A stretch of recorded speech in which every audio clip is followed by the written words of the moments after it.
আসসালামু আলাইকুম, আমার চ্যানেলে সবাইকে ওয়েলকাম জানাচ্ছি। আজকে আমি তৈরি করে দেখাবো পেঁয়াজের কচুরি। যদি আমার রেসিপিটা ভালো লেগে থাকে প্লিজ লাইক দিতে ভুলবেন না।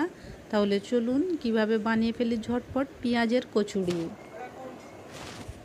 তো এখানে আমি 1 বাটি ময়দা আর 1 বাটি গমের আটা নিয়ে নিয়েছি। আপনারা চাইলে শুধু গমের আটা বা শুধু ময়দা দিয়েও বানিয়ে ফেলতে পারেন। তো একটা বোল নিয়ে নিয়েছি, বোলেতে ময়দা আর গমের আটাটা নিয়ে নিলাম। দিয়ে দিচ্ছি 2 টেবিল চামচের মতো সুজি, অল্প একটু কালো জিরে, পরিমাণ মতো নুন, 2 টেবিল চামচের মতো সাদা তেল। এবার হাত দিয়ে ঘষে ঘষে সুন্দর করে মেখে নেব। এবার অল্প অল্প করে পানি দিয়ে ডোটাকে মেখে নেব। তো এদিকে ডোটা মাখানো হয়ে গেছে, খুব শক্ত বা খুব নরমও বানাইনি। এটাকে 10 মিনিট রেখে দেব। একটা মশলা বানিয়ে নেব। তার জন্য আমি প্যানেতে শুকনো লঙ্কা, এলাচ, গোলমরিচ আর গোটা জিরে দিয়ে দিচ্ছি। হালকা আঁচে ভেজে নিচ্ছি। ভাজা হয়ে গেলে এটা আমি মিক্সিতে হালকা গুঁড়ো করে নেব, খুব বেশি মিহি করব না। ওই প্যানেতেই 4 টেবিল চামচের মতো বেসন নিয়ে নিয়েছি, বেসনটাকে ভেজে নেব। বেসন থেকে সুন্দর একটা গন্ধ বেরিয়ে পড়েছে, এটাকে এবার নামিয়ে নেব। এবার পুরটা বানিয়ে নেব। তার জন্য ওই প্যানেতেই 2 টেবিল চামচের মতো তেল দিয়ে দিচ্ছি। তেলটা যখন গরম হয়ে যাবে 1 চা চামচ রসুন আর 1 চা চামচ আদা কুচি দিয়ে দিচ্ছি, হালকা ভেজে নেব।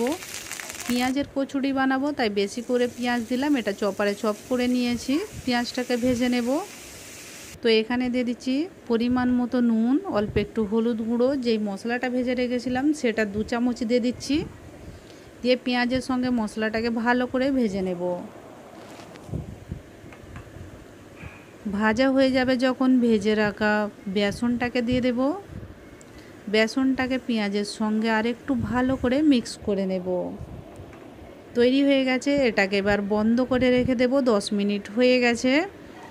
আটাটাকে আরেকটু আমি ভালো করে মেখে নেব। মাখা হয়ে গেলে ছোট ছোট করে লেচি কেটে নিয়েছি।